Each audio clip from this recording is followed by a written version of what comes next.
एक और बेहतरीन क्वेश्चन, 140 कितनी प्राकृत संख्या से पूर्णतः विभाज्य है, मतलब कि कितने नेचुरल नंबर से वो पूरा पूरा डिवाइड हो रहा है, ये आपसे पूछा गया है। तो देखो 140, जैसे कि मैं कहूंगी 140 में आपका 1 से भी डिवाइड होता है, 2 से भी होता है, आपके पास 7 से भी होता है, इस तरीके से चलता चला जाएगा। तो हमसे पूछा गया है कि कितनी प्राकृत संख्याओं से ये डिवाइड है, ये हमसे पूछा गया है। ठीक है, तो इसको किस तरीके से, सबसे पहले आपको क्या करना है, वही अभाज्य गुणनखंड करना है। 140 के आप अभाज्य गुणनखंड कीजिए। ठीक है, 140 का आपने अभाज्य गुणनखंड किया तो ये आया 2 से 70, 2 से 35, उसके बाद 5 से गया बच्चे तो ये 7, और 7 से गया 1। अच्छा, एक और छोटी ट्रिक है इसमें, हम ये कर सकते हैं कि 140 को आप क्या लिख सकते हो, हम लिख सकते हैं 140 को 14 मल्टीप्लाई 10। 14 के फैक्टर आपके पास क्या बन सकते हैं, 14 के फैक्टर 2 इंटू 7 ही बनेगा, और 10 के फैक्टर आपके पास क्या बन सकते हैं, 10 के फैक्टर बनेंगे 2 इंटू 5। ठीक है, तो ये कितना आ गया, 2 की पावर 2 मल्टीप्लाई 5 की पावर 1 और मल्टीप्लाई 7, ये आपके अभाज्य गुणनखंड हो गए।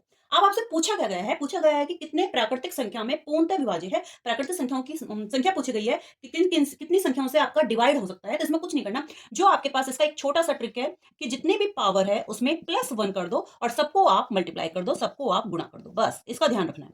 आ गया आंसर आपके पास। तो जितने भी पावर है, जैसे कि पावर है आपके पास 2 + 1 3, 1 + 1 2, और इसकी पावर कितनी, 1, 1 + 1, सबको मल्टीप्लाई कर देंगे, 3 × 2 × 2, तो आंसर आपके पास कितना आ गया, 12। तो option number C is a right answer. इसी तरीके से छोटी छोटी एक्सप्लेनेशन को समझने के लिए आप सब्सक्राइब कीजिए वीजी एजुकेशन।